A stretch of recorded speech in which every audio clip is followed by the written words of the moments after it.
On this, the July 6th, 2022 edition of What to Ship, disaster off Australia, cruise line stocks sink, Ukraine has an issue with shippers, shipping goes bananas, and there's no deal on the West Coast. I'm your host, Sal Mercogliano. Welcome to this episode of What's Going On with Shipping, the What to Ship edition. So we're going to hit the top 5 stories this week as of July 6th. A lot going on. Before I do so, take a moment, subscribe to the channel, hit the bell so be alerted about new videos as they come out. Just a couple of quick updates too on some stories we had. We're learning more about the grounding of Everforward, trying to get some confirmation on some stories I'm hearing about the pilot not being quite as attentive as perhaps they should have been on the bridge. Still not getting any official word from the NTSB, the Coast Guard, the pilots. Nobody wants to talk about this, but it sounds like there was an issue regarding the pilot on board and not so much a mechanical issue. All right, let's go ahead and jump into our first of 5 stories. All right, usually I save my favorite story for the last, but not this week, because today's story takes us to Southeast Australia and the loss of power on board the Hong Kong flagged bulk vessel, the Portland Bay, and some epic work. I mean, epic work by some kick-ass tugboat drivers to prevent this vessel from going ashore off the coast of Australia. I've been talking a lot about tugboat operators here recently because of a variety of different issues. They got the Mare Surabaya off in Savannah. We talked about the preventing of the vessel off the coast, off the port of Norfolk from crashing ashore. And here we have a similar case with Tugs coming to the rescue of the Portland Bay and preventing her from going ashore. Now, Portland Bay is a bulk carrier. She is now docked in Sydney, Australia. The vessel has been towed to the port and is pierside right now in Sydney. Here she is right here. So you can see her in Botany Bay, just actually south of Sydney right there. But she is in Botany Bay. Again, Hong Kong flagged vessel. Go here with some details on her. Built in 2004, 18 years ago, about a 28,000 ton vessel. And the vessel had sailed from Wollongongo. I'm not sure I'm saying that right, so I apologize to my Australian friends, but had set sail, had an issue here. It looks like lost power, came back in, got underway, again, started the drift, had issues here, and then all of a sudden lost all power and was heading right here to come ashore along the Royal National Park. And understand this area is, and I'll show it to you here on our marine traffic map, is a pristine area just south of Sydney. And again, we've seen this multiple times with vessels losing power close to shore. And you'll see it right here. This is the area we're talking about right along the coast here.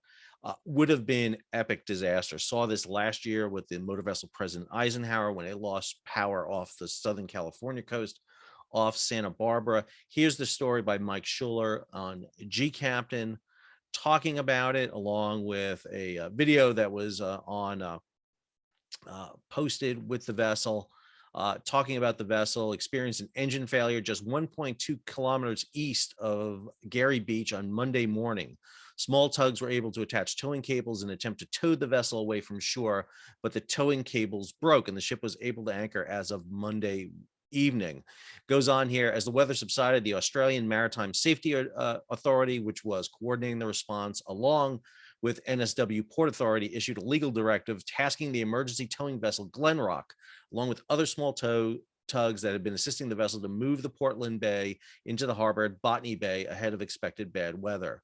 The quote from the executive director, Mark Morrow: "Those small tugs have done amazing work over the past 36 hours, ensuring the stricken vessel did not drift onto some of Sydney's most pristine coastline." There's also this story here in Maritime Executive that shows you the weather and how dangerous this position, the position of this vessel was. She looked to be in a light loaded condition at the time. However, fuel oil, diesel fuel could have spilled. It would have been an ecological disaster. And again, it goes to the importance of having tugboats, emergency response vessels available to meet these needs. Again, when you need them, you don't have time to go find them. They have to be close by. And more importantly, they have to be on standby, ready to go to pass tow lines to assist vessels. Because of the nature of some coastlines, ships can't anchor far off. And so, especially in high wind, high weather, you'll drag your anchors and you can wind up upon the shore. This is a very common occurrence in the past. And one of the things we're seeing is a lot of tugboats are saving our asses, preventing a lot of disasters that nearly happen. And if you're in Sydney, Australia, and you know the crews that are on board those tugs that help to prevent this happening, buy them a beer, because man, they came through in big numbers, the men and women on board those tugs. And we're seeing them save a lot of lives, a lot of property. There's no telling the amount of damage that could be done. So my hat's off to you. And no, I'm not wearing a hat, but it's a saying.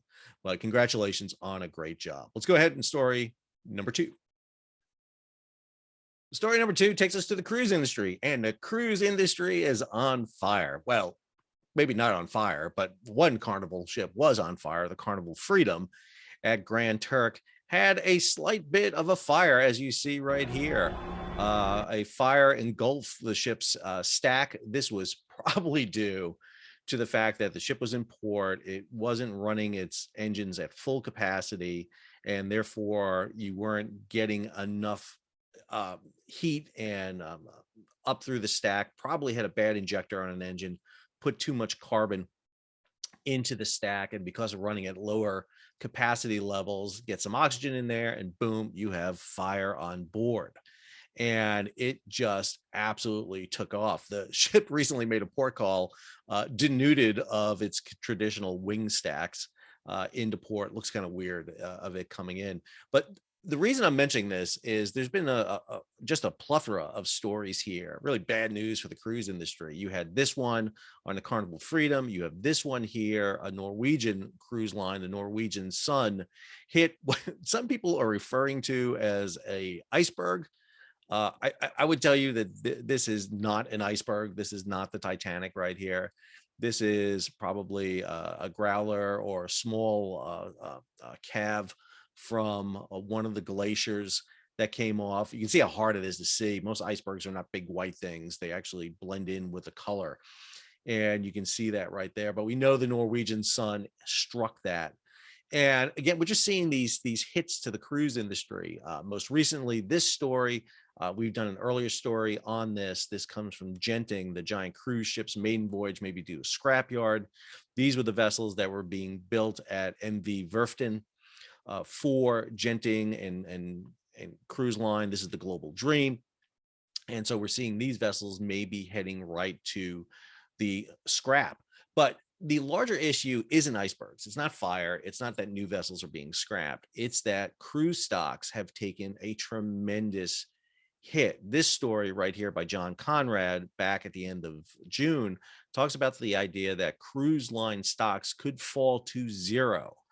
And this has a lot to do with the way the cruise lines handled COVID. And one of the things that the cruise lines did was they kept expecting to start cruising again, which meant they kept their vessels operational. They never laid them up. They kept them at anchorages off of Florida and the Bahamas, off of Philippines, off Singapore, all around the world. And that meant they were paying for crews that weren't operating. And then even when they tried to get operating again, they have run into multiple issues, COVID breakouts, just depopulated ships. I have friends who went cruising and talking about the fact that the ships are half full, yet the crews are at full capacity. The problem is the cruise line never envisioned this. And more importantly, they handled the situation poorly. They should have gotten their crews off almost immediately, laid up vessels, put them in cold layup, but they didn't do that. And instead, they kept them sailing. I mean, sailing. They were burning fuel, running power, and had crews on board. They had to do a massive cross-decking operation to get crews back home once they couldn't fly them out when COVID hit in its full measure in the summer and fall of 2020. It was a disaster for the cruise lines. But the cruise lines are consolidated. The three biggest ones, Carnival, Royal Caribbean, and Norwegian, control over 80% of the cruise industry. But what you're seeing right now are the cruise stocks just absolutely plummet. This is Carnival Corporation right here. And one of the things you see is literally a lowest level of stock prices akin to when it fell off the cliff in March and April of 2020. This is the lowest. And when you go back and look at cruise stock prices, they had been a good bet for a long time because the cruise industry saw nothing but increases coming their way. And now what we see them is falling off a cliff. Norwegian, same thing with Royal Caribbean. Same thing. We're seeing those stock prices fall. And even though we're getting like reports like this from Reuters, Carnival expects to cruise to core profit as strong demand blunts high costs. They've got to overcome the fact that they have overbuilt their vessels. They've got new vessels coming out. They spent a lot of money on new vessels coming out. The demand isn't up there yet.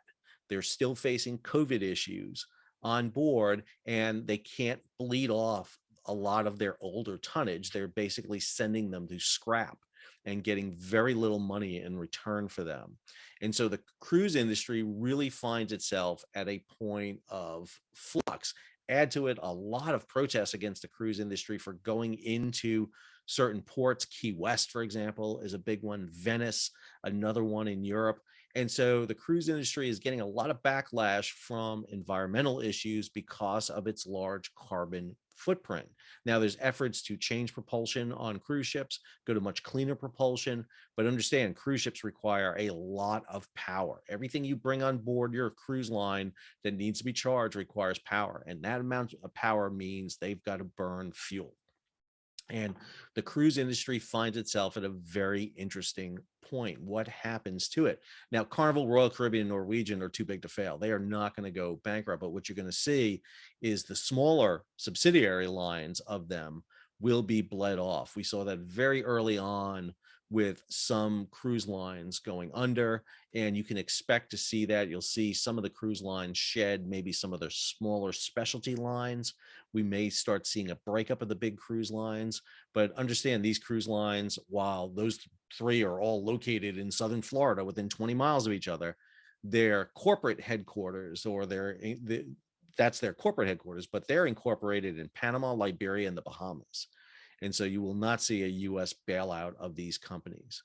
What you're going to see them is trying to raise revenue. They got a lot of collateral because of their vessels and potential for future earnings. So I don't think the cruise industry is going anywhere yet, but it has not been smooth sailing on board cruise lines recently. All right, let's jump over to story number 3.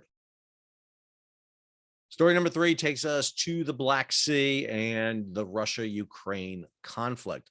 So just posted a video yesterday about the Donetsk People's Republic seizing 6 vessels and taking 2 of them and flagging them under their own country. They're basically seizing those ships and taking them. So got a lot of comments back on that video about hypocrisy from me about the fact that I did a video talking about the seizing of Russian yachts and that I don't play the same game against the Donetsk People's Republic seizing these vessels. Let's be clear about a couple of things. Number one, the sanctions against Russia are adjudicated in courts of law. So, for example, the Russian yacht that sailed from Fiji to San Diego, there was a case in a U.S. court where the defendants could come forward and try to prevent that from happening. In the case of the Donetsk People's Republic, they are just seizing vessels and nationalizing them. And these are vessels that are either not owned by Ukrainian citizens. One is under a Ukrainian corporation. One is a British company, although the owner is Ukrainian. But they are flagged in Panama, Liberia, Malta. Some are Turkish owned, some of these vessels. And more importantly, they're just seizing them.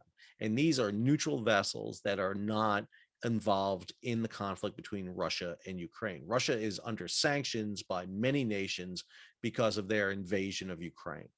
And so there is a difference there. I mean, it's not, and again, it's international shipping, so there's ever shades of gray when it comes to this. In this story right here, Reuters story, Kyiv asked Turkey to probe 3 more Russian ships it alleges transporting stolen grain. So Ukraine has issues. And one of the big issues they have is that some of their grain is getting out, but not in Ukrainian ships, but in Russian ships. And so the Ukrainian government is asking that the Turks prevent these vessels from sailing through the Turkish Straits into the Aegean and Mediterranean for future sale. We also see this story from Splash 24/7, Sam Chambers. The President Zelensky urges Greek owners to stop moving Russian oil. Now, let me be clear, that's not going to happen because the Greek owners don't care. They are profit based. And Greece has been the one country in the EU who keeps pushing back against oil sanctions against Russia, particularly moving oil at sea, because the Greeks move the large majority of Russian oil. And so President Zelensky can ask all he wants. And can be clear, we have to get President Zelensky a new t-shirt. There's got to be a new t-shirt we can get this man. I mean, I think he's been in the same t-shirt now since February. But the Greeks are not going to allow this to happen. Go back here again. We talk about that story about the Russians seizing vessels, but other stories dealing with Russia and Ukraine are all hitting here. So, for example, the increased need for Europe for more liquefied natural gas and coal ships is immediate, again, as the Russian amount of oil and coal is cut off. We see this. We see these stories like this. Shippers still willing to touch Russian crude oil are cashing in. Again, this goes back, it's a Bloomberg story and largely focuses on Greek companies that are moving this oil along with several other ones. We just had a story. This is a follow-up of a story I did a few weeks ago of a seized Iranian tanker that was offloaded with oil, and that tanker has now been moved to Piraeus. And then this last story, Ukraine asked Turkey to detain Russian flagship carrying Ukrainian grain. Again, this is dealing with the escalating issue of grain and oil coming out of Russia and Ukraine via the Black Sea. The Black Sea is getting murkier and murkier. I know it's a strange saying because the Black Sea is literally one of the darkest clouded seas in the world. But the situation is getting extremely difficult. And the question becomes, how does other nations respond to this? Will the Turks stop these ships carrying Ukrainian grain? Will it be NATO? Will it be the US? Who stops this? What happens if these Donetsk People's Republic ships set sail out of the Black Sea into the Aegean and the Mediterranean? How is this situation handled? One of the things you would expect is the International Maritime Organization, the maritime arm of the UN, to really be out there and saying more about this. But instead, we're not hearing a lot. And I don't expect to hear a lot because the IMO does not like to stick their neck out and say something. But for many nations, this is going to be an issue of how do we handle this? What is our policy when it comes to freedom of the seas and the movement of goods? Russia yachts have been, apprehended and seized.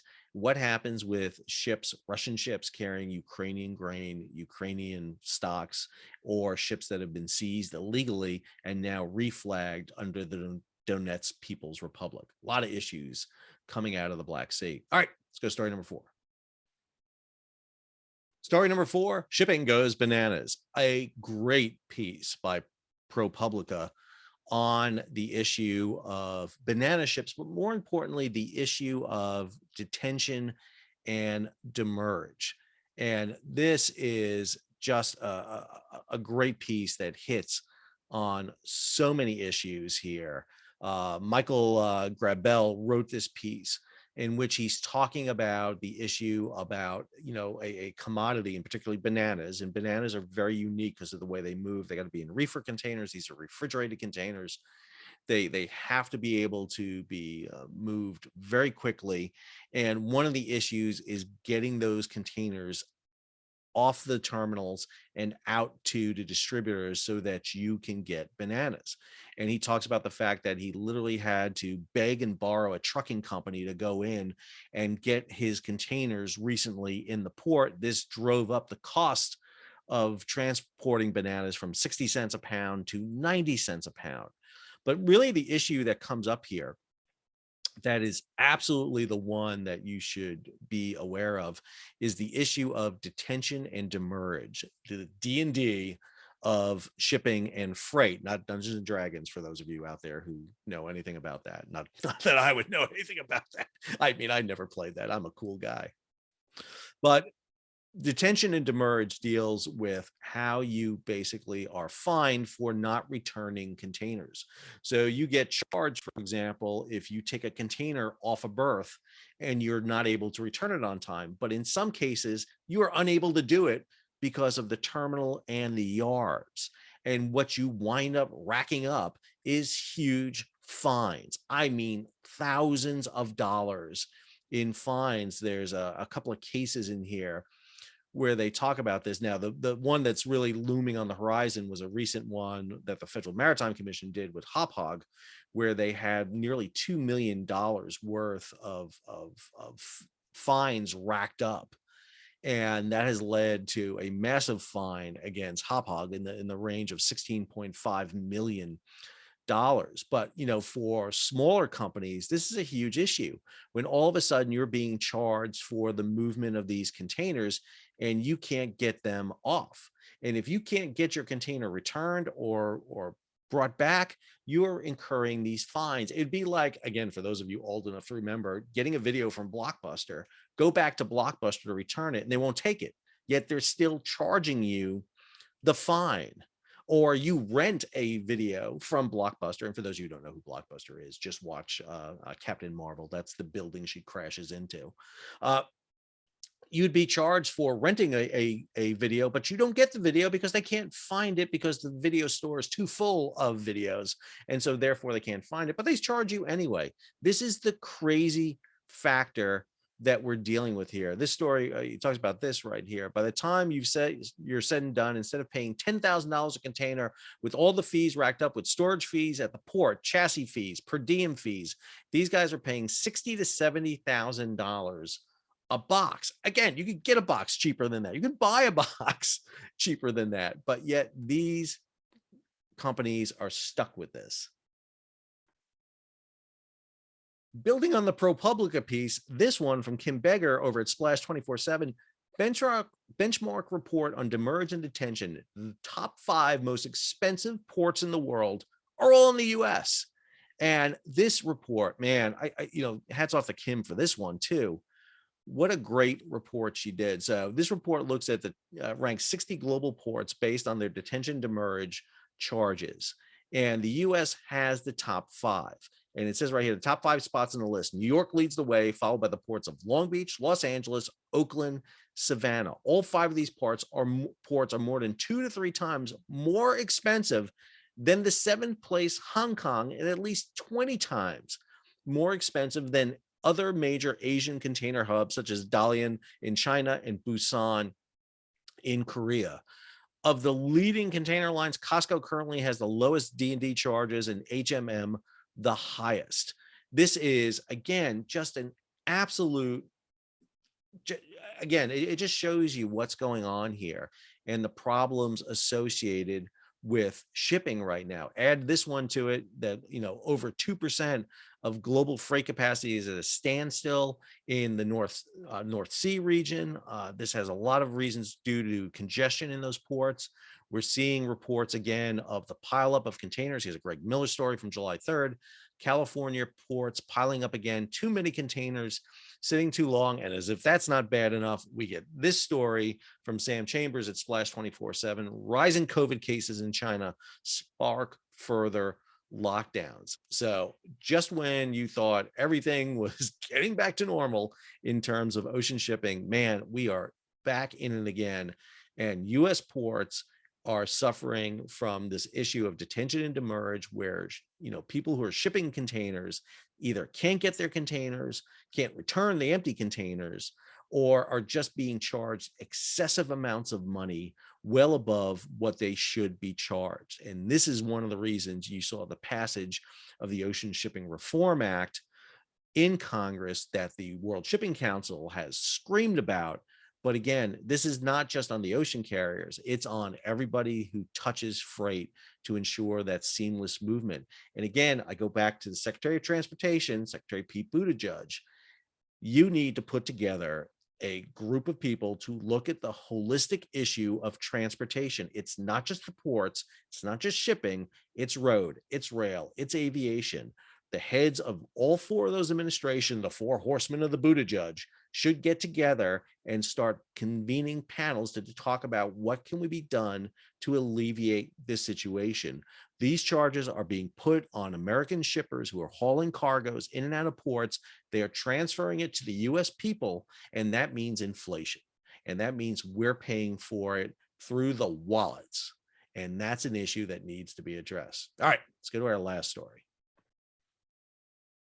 So our last story takes us to the West Coast of the United States and the fact that there is no deal in sight with West Coast ports between the ILWU, the International Longshoremen and Warehousing Union. I always get it wrong. I know, Warehousemen Union, and the PMA, the Pacific Maritime Association.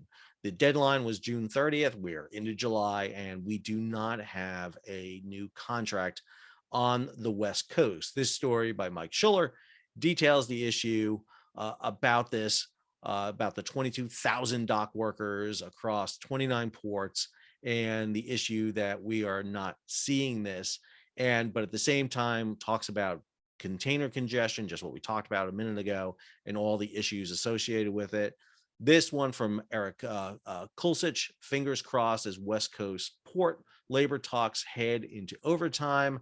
And this one from Bloomberg talks about labor unrest disrupts supply chains from sea to sky, and talks about the issue across all the entire supply chain with strikes and issues, not just on the West Coast of the United States, but all the way in Europe, in Germany, and a few other sites. So let me talk about this for a second, because there's a couple of things I really want to discuss on this, because I do have one slight issue here. So I've been talking about the West Coast and the looming container strike for a long time, and the breakdown of the contract.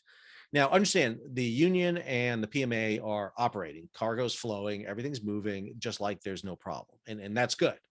That's exactly what you want. But with the expiration of the contract now, there's no longer a no strike, a no lockdown, a no slowdown provision in there.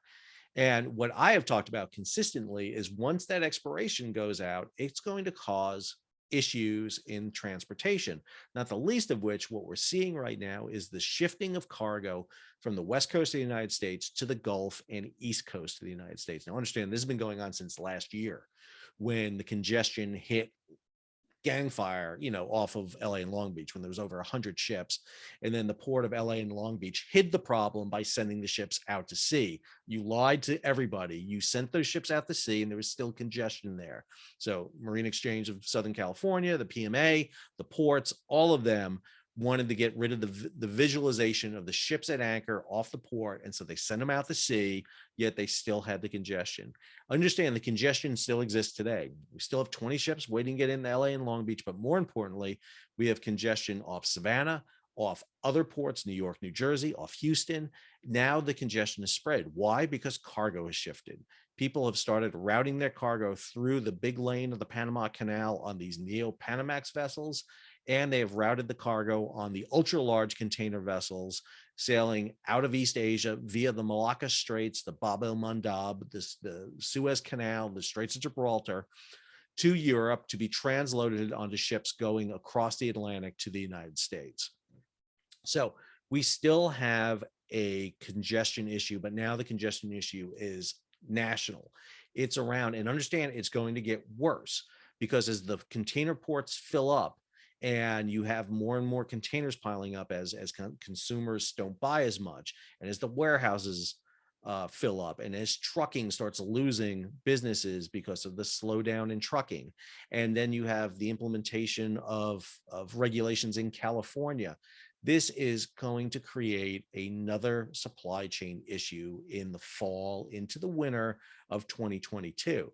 It's different than last year's because what happened last year was everybody was pulling goods and we just couldn't move the goods fast enough. Now the goods are piling up. And more importantly, the labor issue on the West Coast raises the spectrum of issues. We keep getting reports that the ports in the United States are low performing. Go back to the World Bank report that put LA and Long Beach at the bottom. Just saw the report by Kim Beggars talking about the fact that detention demurrage is highest in US ports, with LA and Long Beach as some of the highest. This means you have to make changes in the way the ports are. That means automation. And the unions are going to fight elements of automation because they view automation as losing jobs, even though I would argue that the model to follow is that of the Long Beach Container Terminal, the LBCT terminal, because there are still plenty of jobs. You didn't remove all the longshoremen from their jobs, but you have to improve data throughput, data visibility, and more importantly, the ability to move containers in and out of the port. When you are having gate appointments aren't being met, when the rails aren't moving efficiently, that's creating the congestion. And what we need to look is the entire intermodal system holistically and not just individual elements. Putting a big pot of money out there and giving it to ports for infrastructure does no good because there's no plan. Whoever writes the best proposal and gets it through the Maritime Administration is going to get their money. There's no plan to visualize how the development of ports in the United States should be done. Why are we not investing more in Coos Bay, Oregon? There was a great story in FreightWaves talking about this. A new container port on the West Coast. It's going to take a decade to build it, but it needs to be built. Because let me be clear, the one consistent we've seen in cargo since post-World War II is it increases. And even though you're moving cargo through the big lane of the Panama Canal, even though you're moving cargo westward from East Asia on the big ultra large container ships, we know that those things can shut down at any moment. We saw it with Ever Given. We've seen it repeatedly throughout history. One accident can shut down a supply chain, causes disruptions. And what we need to be doing is preparing alternatives. China is doing this with the Belt and Road Initiative. We need to be doing that with a national maritime strategy that looks not just at putting Navy ships out there with missiles and aircraft, but looks at our commercial element. And part of it is the West Coast labor issue and automation. If you can't get containers into the West Coast, you can't get containers out of the West Coast. That impacts our national economy, it impacts our military, it impacts all aspects of the United States. And we need to be looking at this. We need to be raising this issue with your congressmen, your senators, with your elected officials, because this impacts not just people along the coast in LA and Long Beach or Savannah or New York, New Jersey, but to everybody in the center part of the country who needs to get goods at their local stores, who needs manufactured material to assemble into parts of a business they have, or just waiting it. We're all experiencing supply chain issues, and it's going to get worse again before it gets better. I don't know how many years we have to go through this before we start learning that lesson. Hope you enjoyed today's video. If you did, take a moment, subscribe to the channel, hit the bell to be alerted about new videos as they come out. Leave a comment, give it a thumbs up, share it across social media. And if you can, please support the page.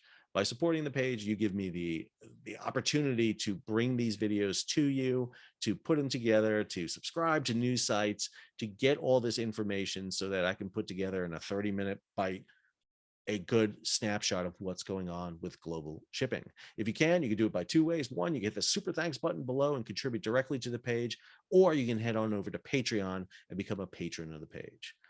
I appreciate all your support. I also want to thank everybody again for the very nice letters and comments I've been getting since the passing of my dog Macy. I appreciate that. Again, it's very strange for me to be doing this without her sitting on her pillow behind me, snoring and occasionally passing gas. Fortunately, I still have Peanut here, and Peanut's always been a bedrock for me.